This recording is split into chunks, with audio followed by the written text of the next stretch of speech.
အင်္ဂါသာသမီကျွန်တော်ရဲ့မိတ်ဆွေပေါင်းမင်္ဂလာပါနော်အင်္ဂါသာသမီများအတွက်အပတ်စဉ်တောက်ကြနေညနေ6နာရီမှာဒါပုံမှန်တင်ပေးနေကြဖြစ်တဲ့ဒုက္ခကျေပွင့်ဆိုတဲ့တဲတော်နမိတ်ဖြစ်ပါတယ်တဲတော်က9ကတ်ချပြီးတော့ကံကြမ္မာဖတ်ကြားပေးခြင်းဖြစ်ပါတယ်အင်္ဂါသာသမီတွေတွေပထမဆုံးကြလာတဲ့တဲတော်နမိတ်ရာဆိုရင်တော့ကျေပွင့်နမိတ်ပါမယ်နော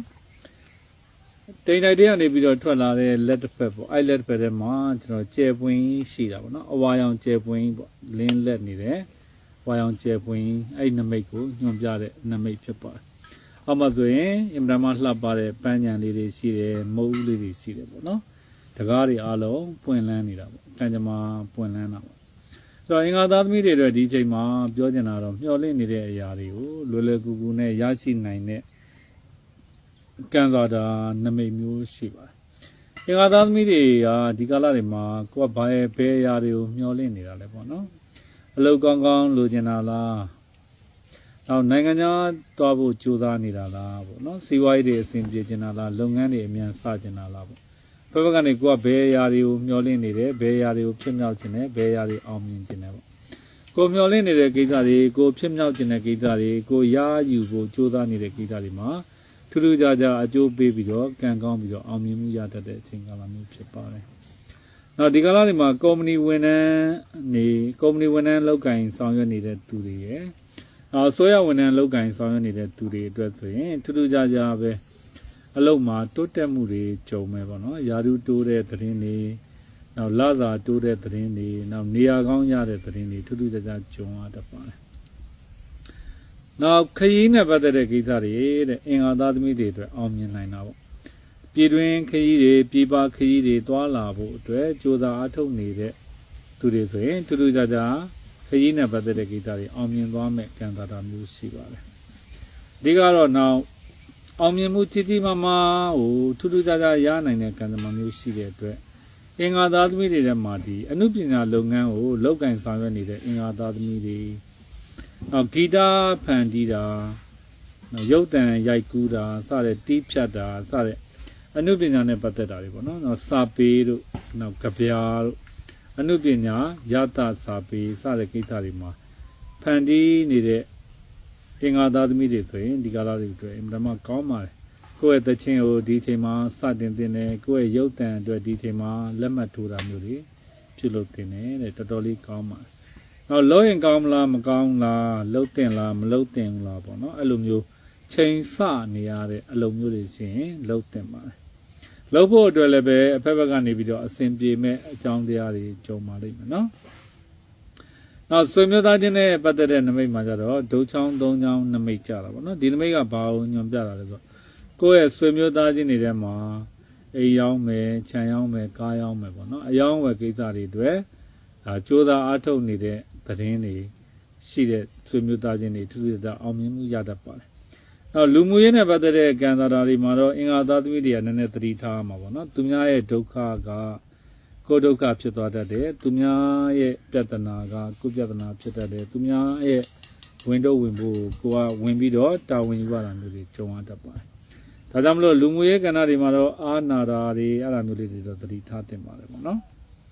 နောက်ငွေကြေးနဲ့ပတ်သက်တဲ့ကံတာတာကတော့အင်္ဂါသားသမီးတွေအတွက်တော်တော်လေးကောင်းတာတော့မေရိုကြီးဆိုတဲ့နမိတ်ကြတာပေါ့မေရိုကြီးနမိတ်ကကြတော့အင်မတန်မှကံတာတာကောင်းတဲ့နမိတ်ပါပဲဘက်ဘက်ကနေအစဉ်ပြေမယ်ကံကောင်းမယ်စိတ်ချမ်းသာရမယ်အောင်မြင်မဲ့ကံတာတာမျိုးတွေရှိပါတယ်အဲ့တော့ငွေကြေးနဲ့ပတ်သက်ရင်တော့ထီပေါက်တကယ်တော့ငွေစုလိုက်တွန်လိုက်ဝင်တတ်တဲ့အချိန်ကာလဖြစ်ပါတယ်ငွေကြေးကိုအကြောင်းပြုပြီးတော့ပူပန်တော့ကကြုံတွေ့နေရတဲ့အင်္ဂါသားသမီးတွေရှိရင်မပူနဲ့လို့ပဲပြောချင်ပါတယ်နော်နောက်ကျမ်းမာရေးပေါ့ကျမ်းမာရေးနဲ့ပတ်သက်ရင်တော့နည်းနည်းညံ့တတ်တာပေါ့နော်ကျမ်းမာရေးအထူးဘယုဆိုင်တဲ့ကာလဖြစ်တယ်မမျှော်လင့်မနဲ့ကျမ်းမာရေးရုပ်တရက်ခြူကြတာလေးတွေညံ့တာလေးတွေဖြစ်တတ်တယ်အဓိကတော့ပါဇက်တို့တွင်းတို့လေချောင်းတို့အဲဒီပတ်ဝန်းကျင်မှာကျမ်းမာရေးအတွက်အကြောင်းပြုပြီးတော့စေုံစီကံကိုပြသရတတ်တဲ့အချိန်ကာလမျိုးဖြစ်ပါတယ်နောက်ပညာရေးနဲ့ပတ်သက်တဲ့ကံတာတာတဲ့သင်တန်းနဲ့ပတ်သက်တဲ့ကံတာတာမှာကြတော့ခွက်ပလား6လုံးဆိုတဲ့နမိတ်ကြတယ်ဒီနမိတ်ကကြတော့အင်မတန်မှကောင်းပါတယ်ကျမ်းမာအဓိကတော့ပညာရေးကဏ္ဍတွေမှာဆိုရင်ကောင်းတယ်သင်တန်းကိစ္စတွေကောင်းတယ်စောင်းဝဲဖြည့်ဆိုခြင်းနဲ့ပတ်သက်တဲ့ကံတာတာတွေကောင်းတယ်နောက်ဘာသာရေးနဲ့ပတ်သက်တဲ့အဋိဌာန်တွေလုပ်ဖြစ်မယ်ဘာသာရေးအဋိဌာန်လုပ်ဖို့ကင်ပတ်တွေရတတ်ပါတယ် နောက်ချေနောက်ရင်းနဲ့ပတ်သက်တဲ့ကံသာတာတဲ့ခွက်ပလားလေးလုံးဆိုတဲ့နမိတ်ကြတာပေါ့နော်ခွက်ပလားလေးလုံးဆိုတာဒါတော်တော်လေးကောင်းမှမျက်နှာအင်မတန်ပွင့်တတ်တဲ့ကာလဖြစ်တယ်စမ်းပွင့်တတ်တဲ့အချိန်ကာလမျိုးဖြစ်ပါတယ်အိမ်အောင်မရှိသေးတဲ့သူတွေဆိုရင်အိမ်အောင်ရတတ်တယ်ချစ်သူမရှိသေးတဲ့လူတွေချစ်သူရတတ်တယ်အိမ်အောင်ရဲ့ကိစ္စတွေစိတ်သက်ကြောင်းတဲ့ကိစ္စတွေမင်္ဂလာကိစ္စတွေကြုံရတတ်ပါတယ်ကိုကမလို့ကျင်တာတော့ရတတ်တယ်ကံကြမ္မာနမိတ်မျိုးဖြစ်ပါတယ်အဲ့တော့ခြေအိမ်အောင်ရဲ့လည်းကံတာတာကောင်းတယ်အဓိကတော့အောင်မြင်မှုကြီးကြီးမားမားရမယ်အချိန်ကာလပါလူမှုရေးလေးတွေတော့နည်းနည်းသတိထားဖို့လိုအပ်ပါတယ်နော်အင်္ဂါသားသမီးတွေအတွက်အကျိုးပေးတဲ့ကံကောင်းတဲ့အရောင်နဲ့ညီညိုရောင်နဲ့အဖြူရောင်နဲ့ကောင်းပါညီညိုရောင်လေးတွေအဖြူရောင်လေးတွေဝတ်ပါဆောင်းပါထီထိုးတာတွေကံသက်မဲ့ထိုးတာတွေဝါသနာပါရင်တော့3ကနန်း2ကနန်းကအင်္ဂါသားသမီးများအတွက်ကံကောင်းစေတဲ့ lucky number ဖြစ်ပါတယ်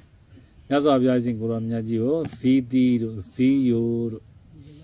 ကတ်လူပူဆိုပြီးတော့ဆူတောင်းမှာမကောင်းတဲ့ကံစားတာအညံ့အခိုက်တွေပြပြောက်ပြီးတော့ကောင်းကျိုးလိုရာဆန္ဒရရှိစေမှာဖြစ်ပါတယ်